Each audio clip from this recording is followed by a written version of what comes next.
Good evening, everybody, and welcome. Thank you all for joining us. My name is Rabbi Yosef Levin from Chabad of Greater South Bay in Palo Alto. And I want to also thank the other Chabad houses that have joined us and sharing this interview with us. This is a very exciting and interesting interview I'm looking forward to with Rabbi Yisrael Rice. Rabbi Rice is the director of Chabad of Marin. And we'll talk about that a little bit too. Rabbi Rice is also on the executive committee and also on the curriculum committee of the editorial committee of JLI, and has done a tremendous amount of work in Kabbalah and Torah teaching over many, many years. And now Rabbi Rice has written this book that just hot off the presses, The Four Keys of Kabbalah, and we're going to talk about that book, and we're going to talk about Rabbi Rice. Rabbi Rice, welcome, and thank you for joining us. Thank you very much. It is my utmost pleasure to be here. Just to tell everybody, if you'd like to order the book, we will have the book for sale, but if you'd like a special, you'd like to have the author signing the book. So usually you have a book signing. Everyone stands online and waits, and the author signs a book. Tonight, we're going to have a virtual book signing. If you order the book during our interview, then the author will sign a book for you in front of you online, and then we'll send you that book. In order to purchase a book and to get the author to sign a book for you, send a private, you can do it if you want, you can do it publicly, but send a private chat to Shira. You can see Shira here is one of the hosts. She's the host of the, so send a private chat to Shira with your full name and email address, and she will contact you and tell you how you can get a book actually signed by the author. Now, everybody's going to be muted, but there will be questions. You can ask questions. You can actually pick your hand up if you want electronically. And if you'd like to ask, Shira looks exactly as you. What was that? Shira looks exactly as you are. She's on my account, so all right. It's not me though, it's Shira on my account. If you're on Facebook or YouTube and you have a question, you can ask a question on the comments and we will try and answer them. So, Rabbi Rice, let's start from the beginning. What is Kabbalah? What is Kabbalah? That is a very good question. So, Kabbalah is the esoteric study of Judaism. But what Kabbalah really is a study that reveals that all of existence is connected to God. So Kabbalah is about connectivity. It's about how everything is part of God, and everything in this physical realm corresponds to something in the spiritual realm. And everything that we do in this physical world, and I mean everything, every positive thing that we do, and even the mood that we have, has an impact and effect in the spiritual realms. So the Kabbalah is really a description of how that connectivity occurs, of how this synchronicity and interrelationship between the spiritual realm and our physical realm comes about. What's the source of Kabbalah? Where does it come from? Well, the word Kabbalah itself means received. When you buy something in Israel and you want a receipt, you get a Kabbalah. So they have the word Kabbalah there in the language, but it means a receipt. It's something that's received. So unlike the study of, say, Talmud or Jewish law, where the authorities and the great scholars are authorized to come up with a new insight and a new way of looking at something within the framework of Jewish law, Kabbalah is a received information. It is received Torah, and the ones who have taught us the Kabbalah have received it from their mentors, who received it from their mentors. If we look at the source of Kabbalah, for instance, is seen as, the first Kabbalist would be Adam. Adam, for example, named all of the creatures. So what did he looked at a zebra and said, oh, zebra. That's not the Hebrew word for zebra, but no, he gave the Hebrew terminology, right? He looked at a horse and said, sus.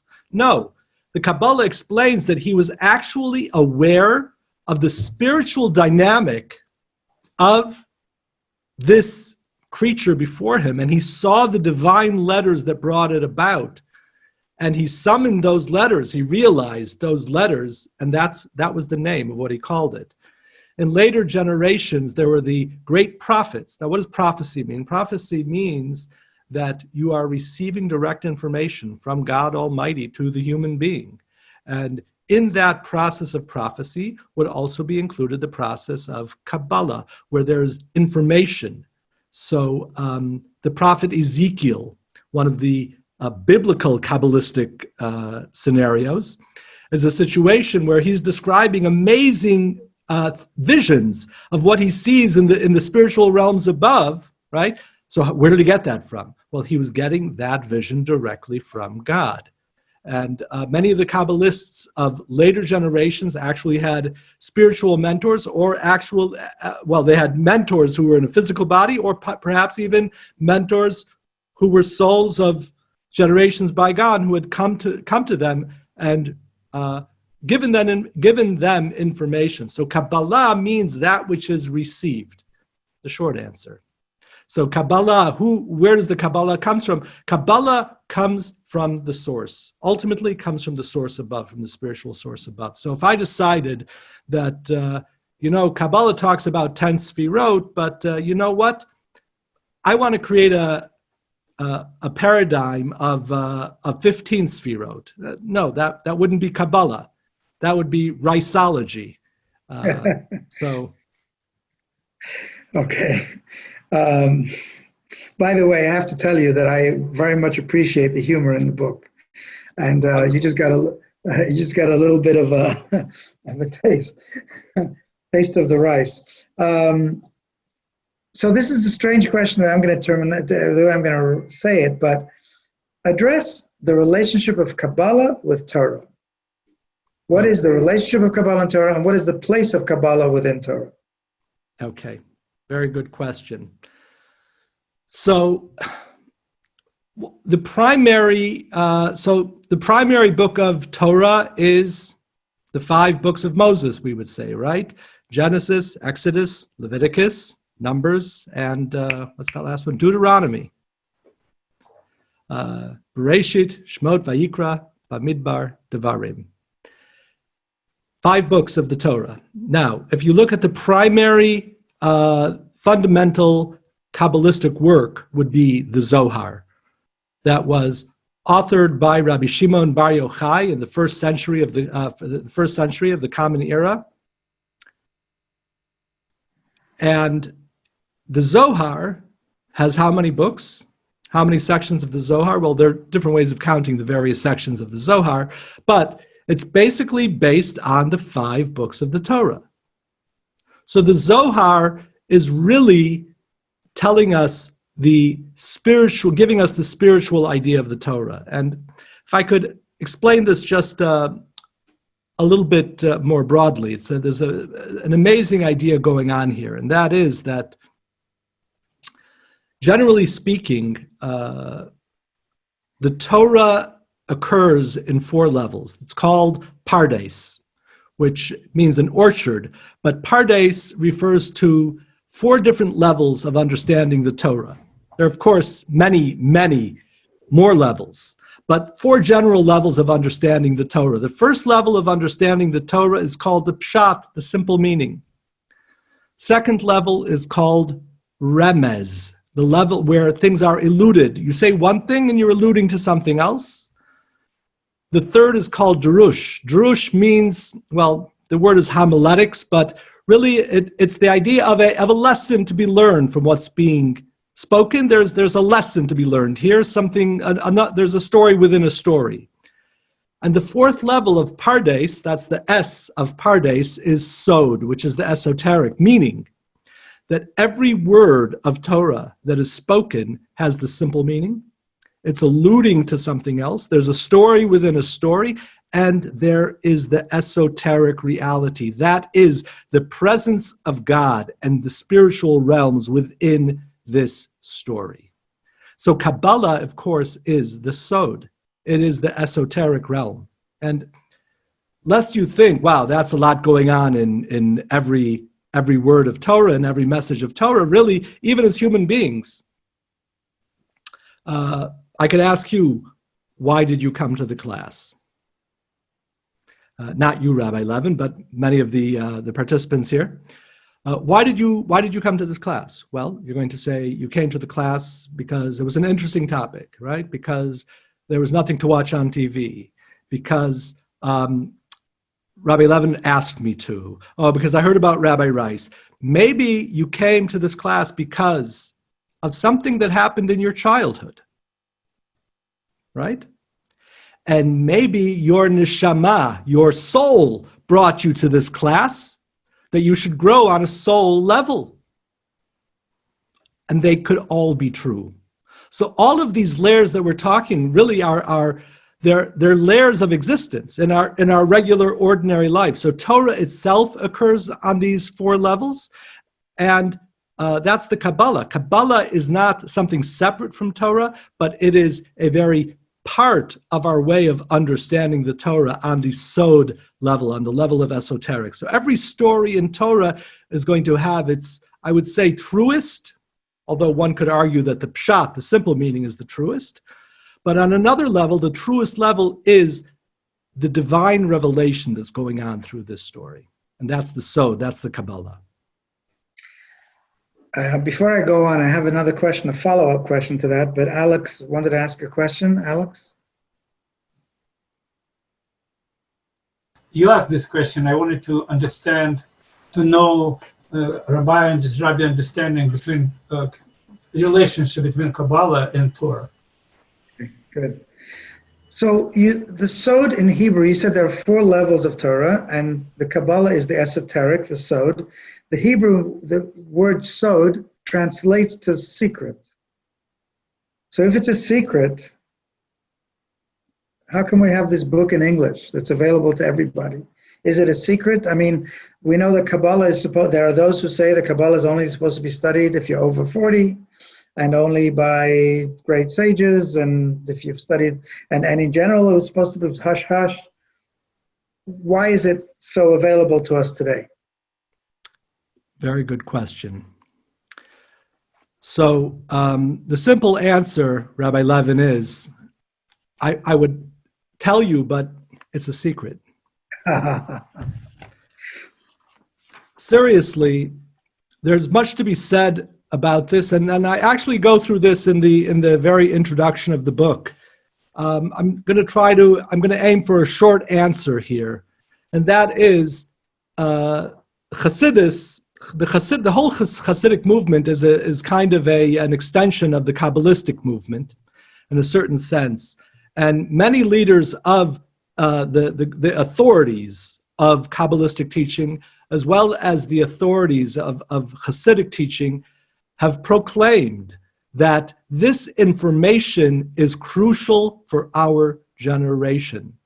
It has to be revealed because people are falling away from the meaning and from the heart of Judaism, and this is the information that's going to bring them back. So the very authorities who originally said that you really can't study this stuff, it's off limits, and we find this in earlier writings and in the Talmud, in later generations, they came to the realization that this information not only may be revealed, but it must be revealed. Now, I will say one caveat, there's different levels of Kabbalah.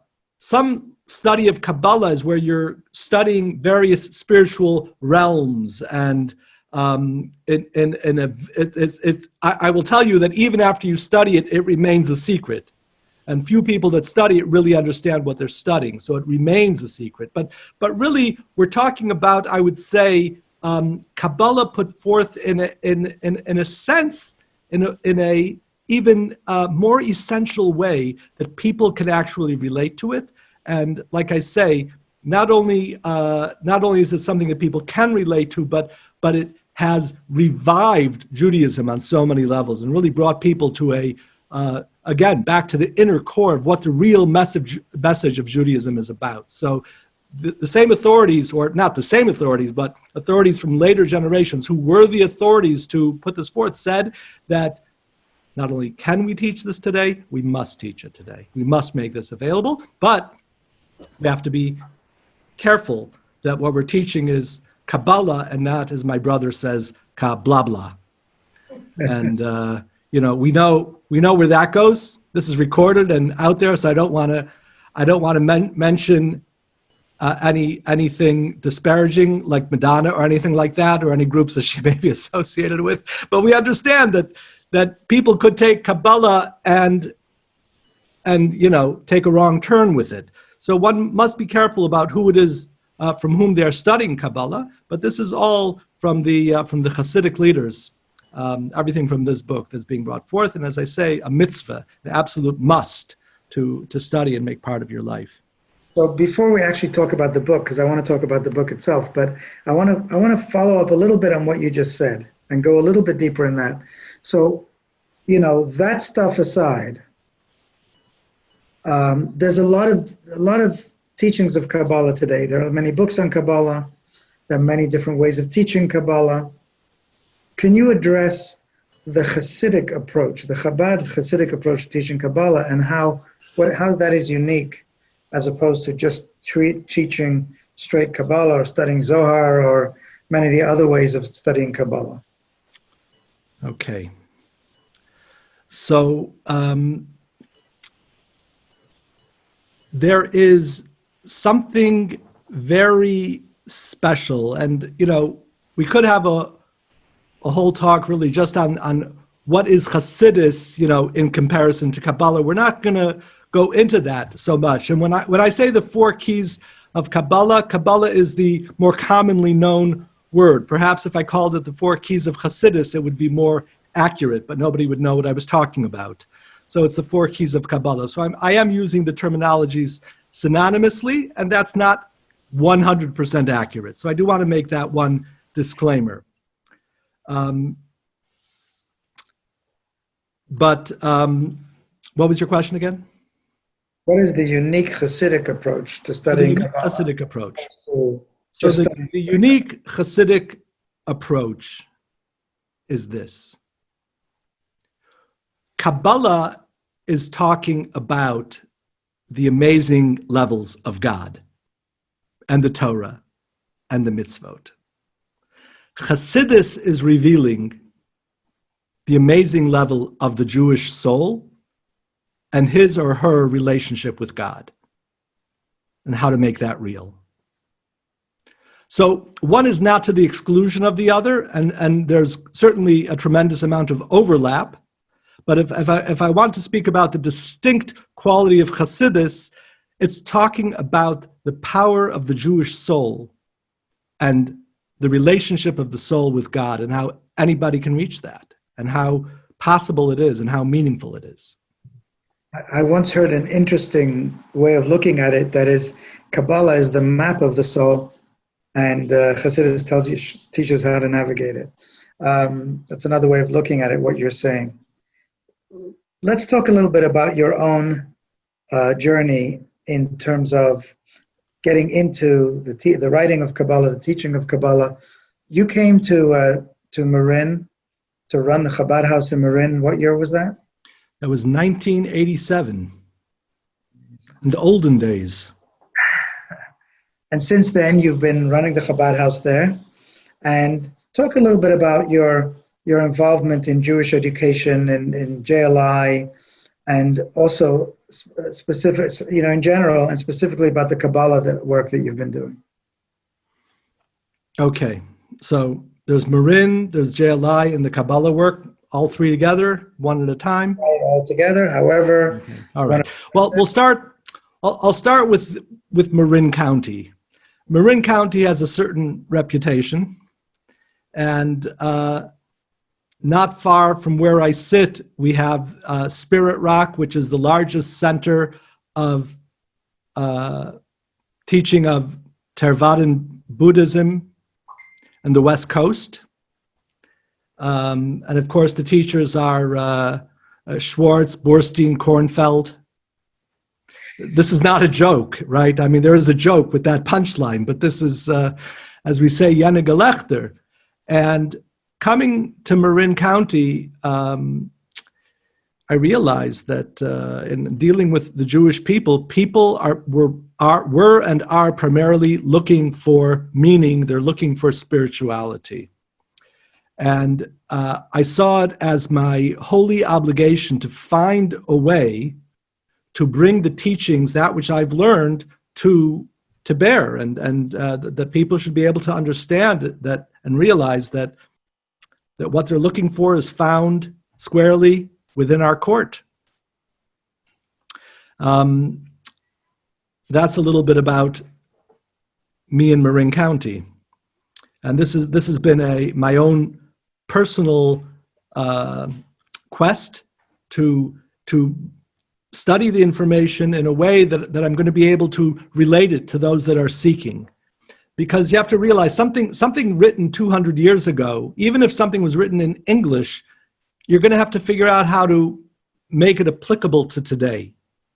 And the language is different, and the people to whom they were speaking was different. So even if the language is technically the same and the words are the same, but the context, the whole context of society was different. So taking the whole context of Hasidus and Kabbalah and finding a way to bring it forth to the people today, that's been my life's mission. And I guess because that's been my day, I got a call from who would become the director of JLI and asked me if I wanted to come on board to develop professional adult education materials. I want to mention Excuse me? I just want to mention the JLI is the Jewish Learning Institute, which is an international adult education program run by Chabad. Please go ahead. Yeah, we have now one form of JLI or another running in about 600 cities around the world. It's really become quite amazing. And I've had the great merit to be involved with that from its very inception. So, and as Rabbi Mintz, the director, he explained once, I think I asked, so why is it that I was chosen to be part of JLI? And he said, well, because I returned his phone call. So, every person is going to end up where they need to be according to the divine plan. And, there are the phone calls you don't return, and maybe that's where you're not meant to be. I'm not saying you shouldn't return phone calls, but sometimes it's just a matter of being at the right place at the right time. And it's really, as I say, it's been my tremendous merit to have been involved with this project. Okay. Let's talk about the book. What inspired you to write this book? So, this book, The Four Keys of Kabbalah, was actually, I'm trying to think what year it was. I think maybe it was in the early 90s. And I felt that it would be very useful to have a seminar that brought forth the meaning of Judaism. So I started working on a seminar and developing it, and just with my own limited resources, and I started teaching it in many locations, including Chabad of Greater South Bay, if you remember way back when. I'm not sure what the seminar was called in that year. Probably The Infinite Within. I think that was what it was called back then. The Infinite Within, that was the name of the seminar. And I realized running a Chabad house and traveling around and giving seminars, they don't necessarily go together. It was too much of a demand on my time. And I felt that if I took the information from the seminar and put it into a book where I'd also be able to expand it, then I'm able to get this information culled from my from my decades of interaction with teaching and education in the kabbalistic field. So it would have a far greater reach. So that's when I decided to start looking into actually putting this down onto paper and developing it further and expanding it. And I think I think it turned out, you can't just take the spoken word and transcribe it. I found there's speaking and there's writing, and they're related, but again, they're something very different. So it was a labor of love most of the time, and through that, really, because of the seminars, that's where I decided to put this into a book where it would have a wider reach. Alex, I'll get to your question in a moment. I wanted to mention, I read parts of the book. I haven't read the whole book yet. I just got it, but it's just hot off the press. You talk about, in Kabbalah, the idea of taking the infinite into the finite. And I was struck by the fact that I think you did this on this book. So I really think it's the book has certainly brought this infinite idea, these secret ideas, so to speak, these esoteric ideas into a very practical way. And I'm going to talk about that in a couple more minutes. Alex, do you have a question?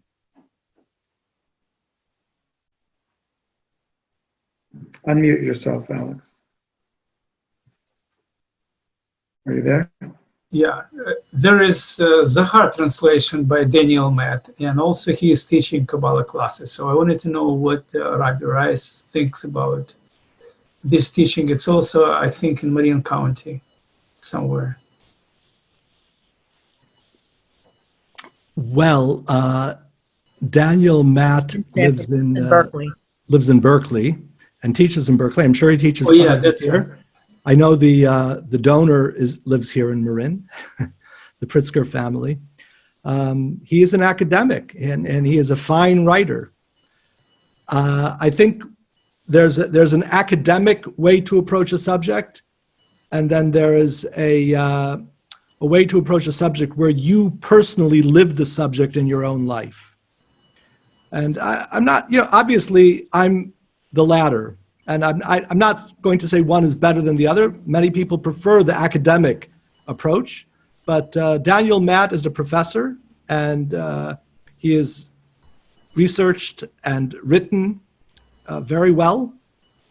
So, but it's coming from an academic bent, whereas my teachings are more coming from the Hasidic bent, and myself personally coming from a level where this is really my life. Not just that it's my life mission to teach this, but that this is the life that I live as a Jew, is trying to apply these 4 keys of Kabbalah. That's the reality of my life. Does that answer your question?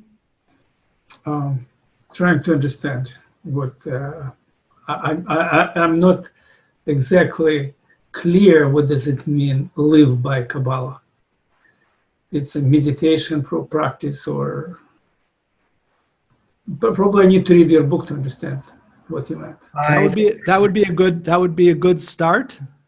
I think it would be a lot easier. Did you read Daniel Matt's translation yet? I am reading and taking his class online about Zohar. Zohar. So how many volumes is his book? Oh, I don't remember. I think 9 or 11. I'm still on the first one. Right. So yeah. So I suggest you start with this one. It's all in one. It's all in one. So I don't have the benefit of having gone through his translation of the Zohar. I've gone through a good portion of the Zohar in the the original Aramaic. And he's coming from a different perspective. I don't want to spend too much time on that because I'm not really qualified, because I'm not an expert in his work. I want to actually get into the book and talk a little bit about the book. Before we do, though, I just want to remind everybody that if you would like to buy this evening a signed copy of the book, Rabbi Rice will, at the end of this interview, sign a book for you if you like. the way to get the book is to send a message, a private chat to Shira, who is the host, and you can send her your name and your email address, and you'll be able to purchase a book, and Rabbi Rice will sign it for you tonight before the end of this program, and we'll send it to you. In addition to that, the book will be available in our Judaica store subsequently. If you're on Facebook, then please private message to Chabad of Greater South Bay, and you can also get a copy of the book tonight. I want to talk about the book itself. So you call this the Four Keys of Kabbalah, a spiritual guide to finding meaning and purpose in your life. You talk about Kabbalah as a way to find meaning and purpose in your life. I want to get into the four keys in a few moments, but I'm going to ask you to read the beginning of chapter 2, and I'll tell you why I want you to read that passage. When I read we talk about finding meaning in life and what it means, and there are questions that we ask. I find that the first 3 paragraphs of chapter 2 encapsulate a lot about meaning in life and about Kabbalah, and I find it very, very interesting. So I'd like to ask you to go ahead and read it, the first couple of paragraphs of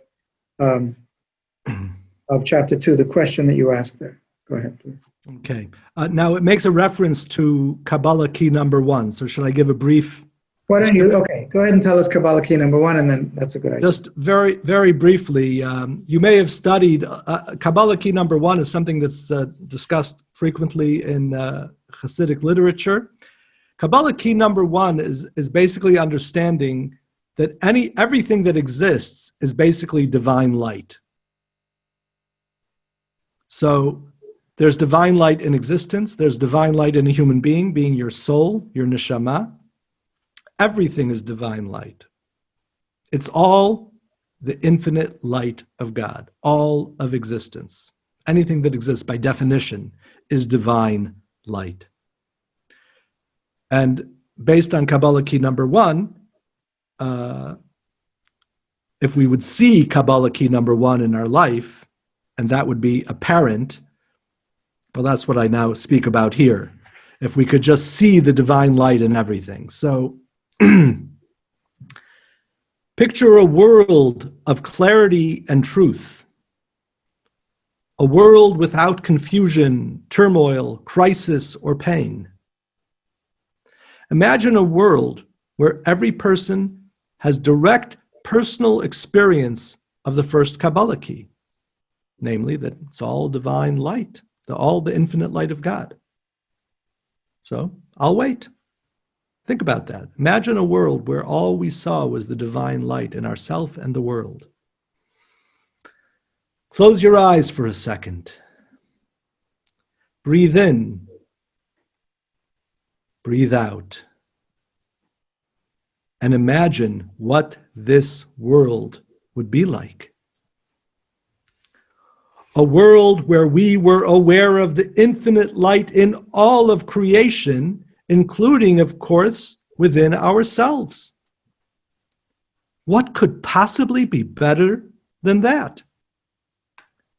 Indeed, it sounds like a fantastic existence. But as wonderful as it sounds, this world would be missing 3 essential things: meaning, value, and purpose. We would each be part of this glorious, elevated reality, but what would our function be? How would we contribute? Where would our value be seen? And I think that question is very profound and really encapsulates, in a way, not just Kabbalah, what Kabbalah is teaching, but the whole concept of Torah and the whole concept of life on this earth. You give an example of 2 teachers, one teacher who spoon feeds everybody and the other teacher who makes people think. The spoon feeding teacher gives you everything you need to know, but the teacher who doesn't spoon feed you and makes you think more gives you the tools with which to think. Which leads us to, let's talk about Kabbalah, Kabbalah key number 2, please. What is Kabbalah key number 2? So Kabbalah key number 2 is the Kabbalah key between Kabbalah key number 1 and Kabbalah key number 3. That's You wanted wonderful. more, Thank you. right? Thank you very much for answering that. Appreciate it. So what is Yeah. Kabbalah key number 3? I'm just... Math always works. Okay. So as I mentioned, is about the presence or the reality, the fact of God in everything. Kabbalah key number 2, simply put, is the concealment of that reality.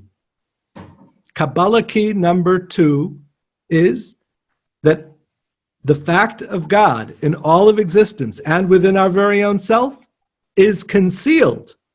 It's hidden. That's Kabbalah key number 2. Okay. Let's move on to number 3.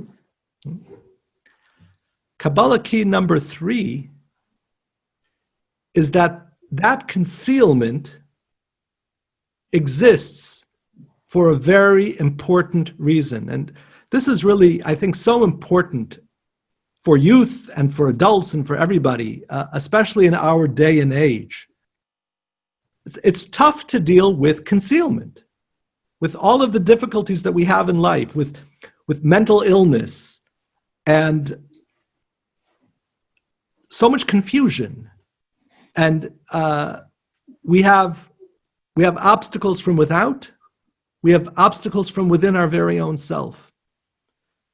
All of these challenges, this is all part of the concealment.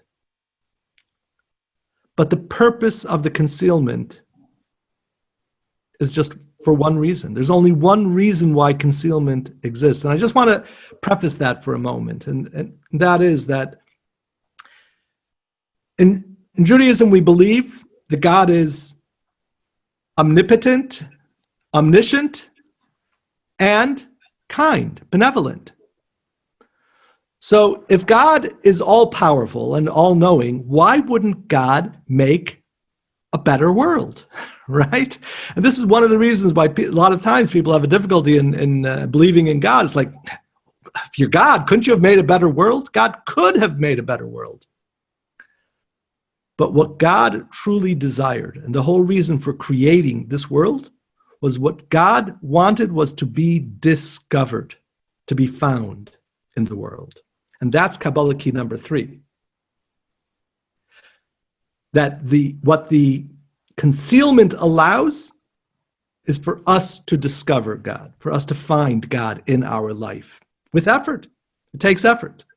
And that's the whole Torah and mitzvot, everything in Torah and every mitzvah that we have. It is all a mining tool that gives us the ability to mine, so to speak, and find God in the world and in our own self. So Kabbalah key number 1 is that it's all God. Kabbalah key number 2 is that it's all concealed. Kabbalah key number 3 is that it's concealed in order for us to be able to find it and discover it. So is that a game of hide and seek? It is a cosmic game of hide and seek. Absolutely. What for? This is the true kindness of God, you see, because it's only through our work that we now have ownership over the divine that exists in the world. This goes back to the analogy of the 2 teachers, that when you have to find something on your own and you have to discover it, when it's not given to you, it becomes yours. And ownership is the only pathway to meaning. So when you find it, you found it. I've had people who've come back to their Judaism. We know in Chabad houses it's a common thing, and they said, "Oh, if only I grew up with this stuff, it would have been so much better. I'd be able to read Hebrew better, and I'd know so much more." And I tell them, I said, "What a gift that you're able to come to this later in life. Judaism that you have now is a Judaism that you have discovered. It's real and meaningful to you. Because you found it, you have ownership. That's a Mishnah in the Talmud, right? You find something, it doesn't have an owner, you pick it up, it becomes yours. So this is every concealment, and let me just to say in brief, concealment in life is a great thing. We don't like it, we don't enjoy it, we don't want it, but we need to recognize that any concealment that we encounter, any challenge that we encounter, is God's way of telling us that we're able to dig deeper and find him in that situation. Sometimes we're able to find God in such a way where we can find a solution to the problem. And sometimes we find God in a way where at least we're able to shore up our own faith and connection because of that difficulty. And I'm not an advocate of difficulty. I'm just trying to describe the chaos that we do have to encounter in the world and the confusion, and to realize that it's all there for a holy divine purpose that we can actually understand. And what it's about is us finding God. When we find, we have ownership. And when we have ownership, we have meaning. Which brings us to key number 4. What is Kabbalah key number 4? Well, key number 3 and key number 4, I roll them together. Key number 3 is that everything is concealed for the only purpose that we should be able to discover it. And key number 4 is that only through our own personal discovery are we going to have ownership and thus meaning, purpose, and value. I'm going to open it up to questions in a couple of minutes. I just want to ask you a couple more questions, please. One of them is, so let's talk on a very practical level. Somebody has challenges, whether it's material challenges or perhaps spiritual challenges, trying to find God in their life, trying to find meaning in their life. Can you talk about a practical way? So you've given us some tools, you've given us some keys. Right. How do you open that key? How do you turn that key? And how does a person bring this into their practical day-to-day life? Let me give you let me pull out another chapter from the book for that, if I may. Okay. And it's something that each of us here has done today. I would say this morning, but now in quarantine, some people may have done it in the afternoon, I don't know. That is woken up, that we woke up today, right? So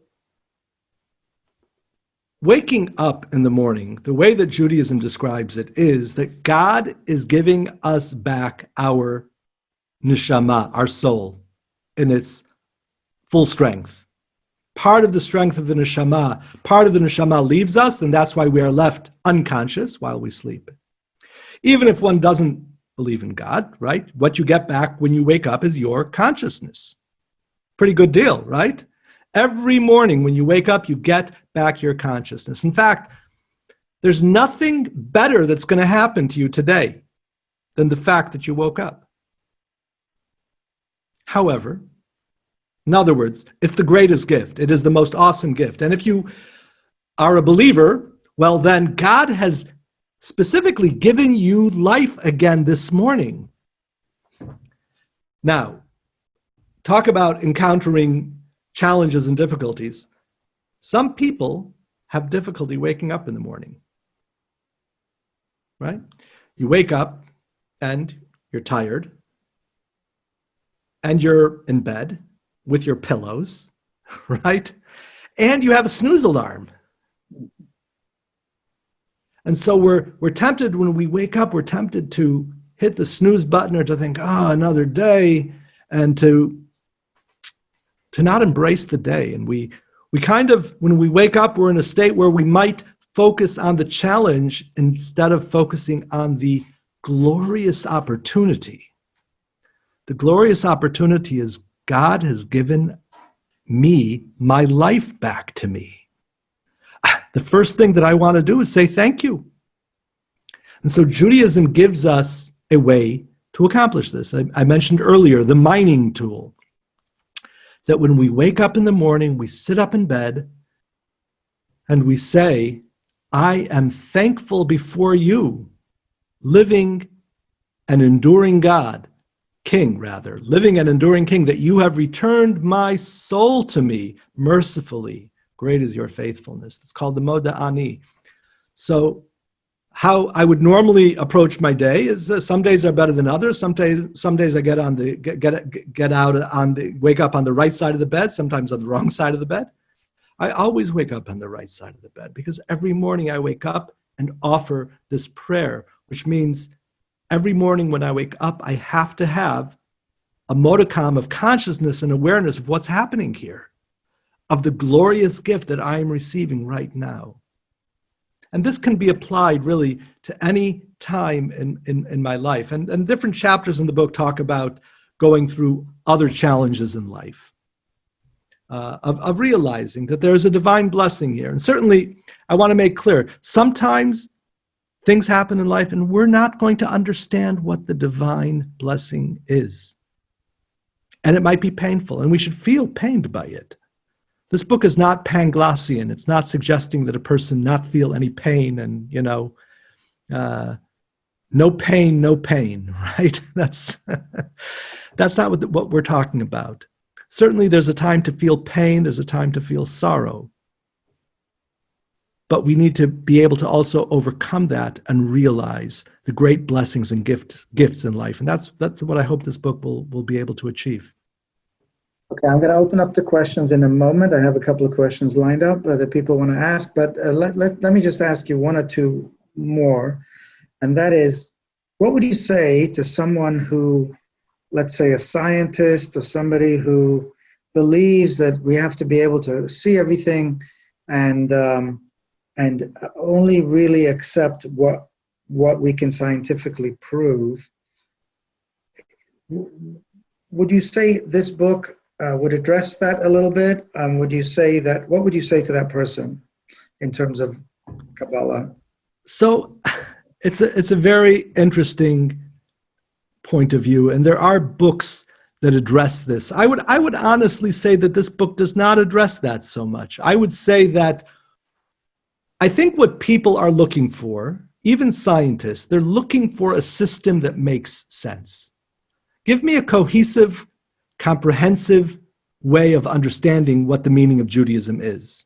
Okay? Is it empiric?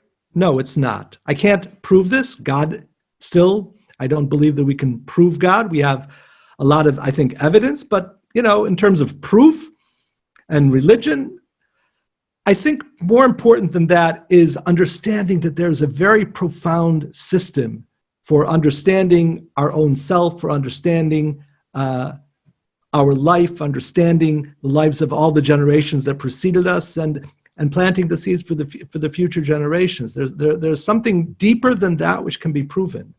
And this is spoken about in other books. This book is really, what this book is doing is it's giving you and sharing a comprehensive ideology of what Judaism is about in a way that people can appreciate it. If a person is looking for empiric evidence, I don't think there's any book out there for them, certainly not this book. Thank you. Okay, Shoshana Chai, you had a question? By the way, anybody who would like to ask a question, you can electronically raise your hand on Zoom, or you can ask a question in the comments on Facebook. Please. Thank you so much. Yes, thank you so much, rabbis, for the presentation. My question is really about when you speak about personal discovery. My experience has been that on many occasions, personal discovery can take the form of ecstatic, or what we might even call transcendental or phenomenal experiences that really take you far beyond the mundane in how it's experienced. And I haven't really found any teaching yet that actually specifically addresses those experiences that one can have with just davening with kavanah, and the things that happen in the mind that are very often difficult to integrate into everyday life. And so my question is, does this book, I've just got the book actually, and I've only just read the introduction. Does the book really address how to live with kabbalistic experiences, so to speak? Yes. Yes, it does, because number one, it goes into the Moda'ani, right? And it gives you a meditation for that. And perhaps something that you're already doing to some degree. It goes through reciting a blessing. In Jewish practice, how frequently do we recite a blessing? Well, dozens of times a day, if not 100 times a day, we recite a blessing. Every blessing is an opportunity for transcendence. The book speaks about how to apply this principle in terms of simple faith in God when things are not going your way. I mean, the example I use is getting stuck in traffic because it's nice and innocuous, but we understand there are far greater challenges that we have, right? Imagine if we could have a kabbalistic experience when having difficulty in our life, or when there's a challenge or something not going our way, and I can reach my neshama level of experience, and I can find the neshama level of experience in the human being in front of me. So this book discusses it. Now, I would like to qualify it and say that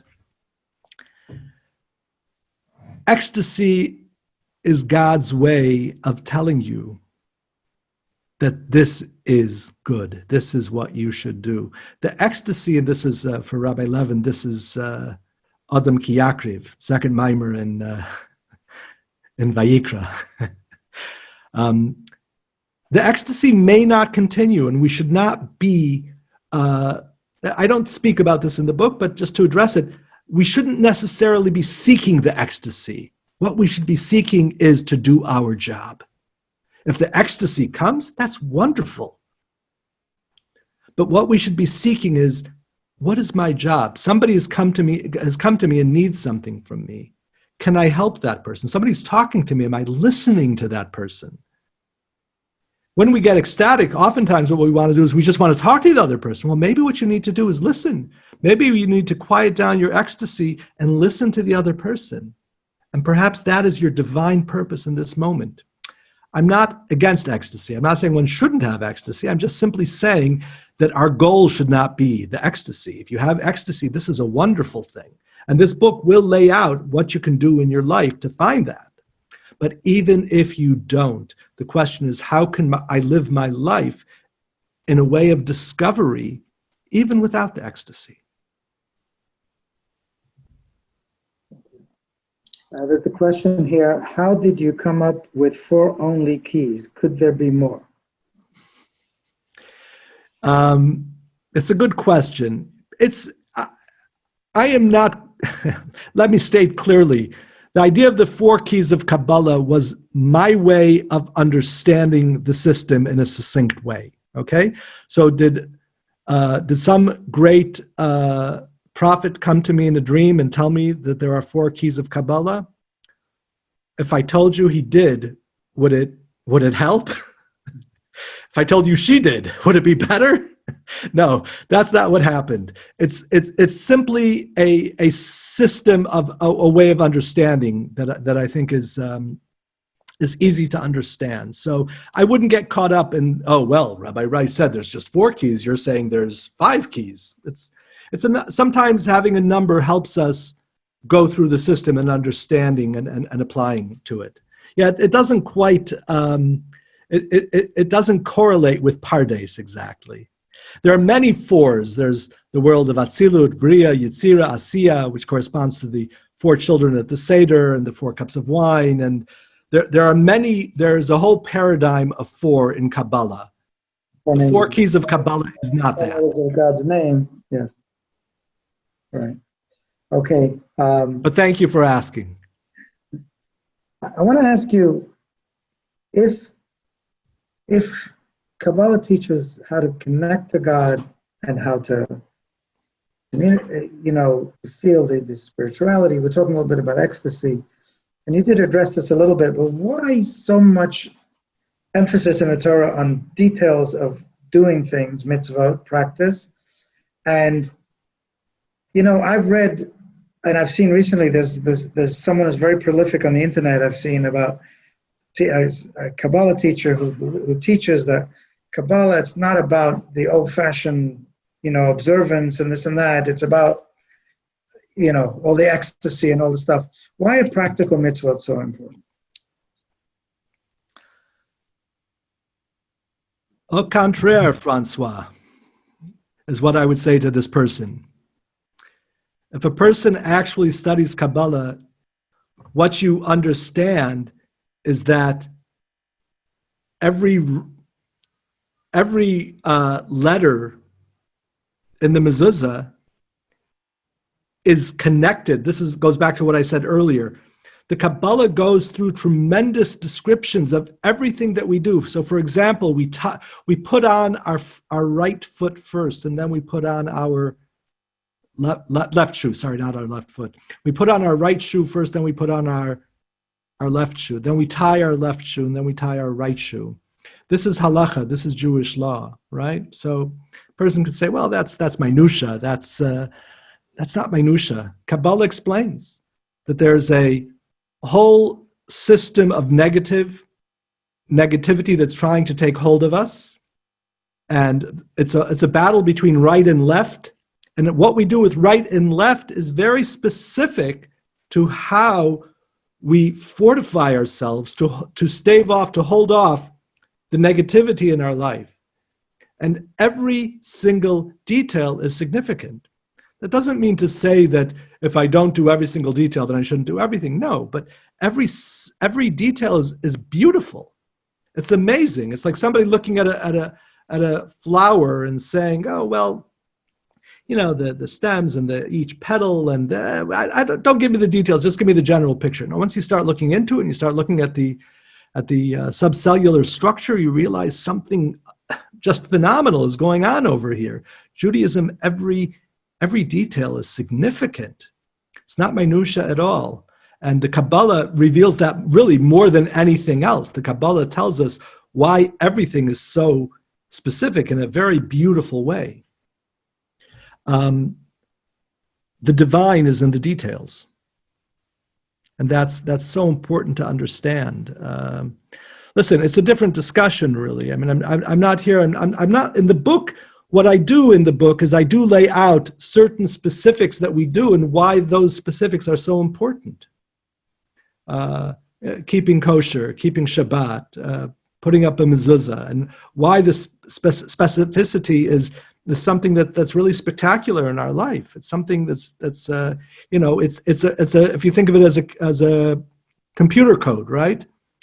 Someone's going to say, "Oh, all those characters and digits and stuff, whatever, it's mumbo jumbo." It's not mumbo jumbo. That is the information of the computer. That is the information of the divine coming into our life. And God, in his great kindness, has shared it with us and shared with us the information through the kabbalistic study. Okay, before we wrap up, I have some personal comments I'd like to say about the book. Before we wrap up, anyone else want to step in with a question?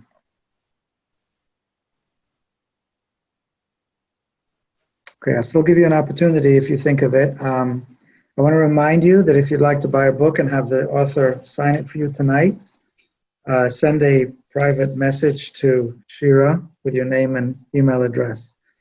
I want to say why I am excited about this book, if I may. I don't know if interviewers are supposed to gush about the book, but here's what I think. There are books out there about Kabbalah, and some of them are really good.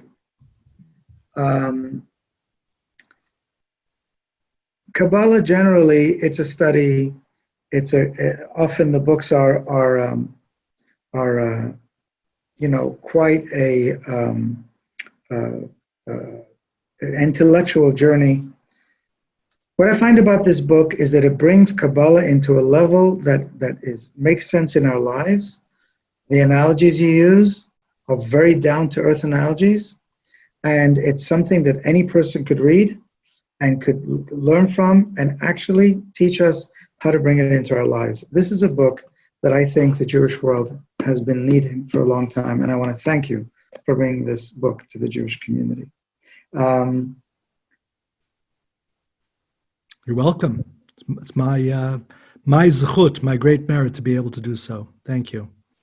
There's a question here. Will Rabbi Rice do a book group via Zoom? I'm open to any suggestions. It's So just perhaps- it's all a matter of timing, but I'm happy to explore that. So please get in touch with us, and we'll work with you perhaps on doing something like that. Okay. Shira sent you a list of books. Would that be in the chat? It would be in the chat. Yeah. Okay. So please make sure that if you're in the chat that you're giving the book, that you're giving me the full name. And let's see if this works over here. I have you'll be able to see the book being signed, hopefully, if my contraption here works. Before you actually sign the books, Yes. I have a very practical kabbalistic thing that I need to do, which is to go and join the service of Mincha Ma'ariv, which starts in a few minutes. I'm gonna leave, but I'm gonna let you continue on the Zoom and sign the books in front of everybody. First of all, I want to thank everybody for joining us. It's been a pleasure to have you with us, both those people who are on Zoom and on Facebook and on YouTube. Thank you very much for joining us. Rabbi Rice, I want to thank you very much. This has been a very enlightening conversation. As I said, I love the book. I hope everybody will get it. And we will have the book also, like I said, available at our Judaica store. You can also get it on Amazon. And thank you very much for this. And I really believe that this is going to help people to come a little closer to their inner self and to find more meaning in life, as you promise. Thank you. You're very welcome. You're very welcome. And thank you all for joining. Those of you who are having your book signed, you may want to stay on and see Rabbi Rice sign your book. Good night, everybody. Okay. And I assume that anybody, if I'm signing your book, that means you've gone to the website and bought it. And that way I'll also have your address, and I'll be able to send it out to you, Bli Neder, tomorrow.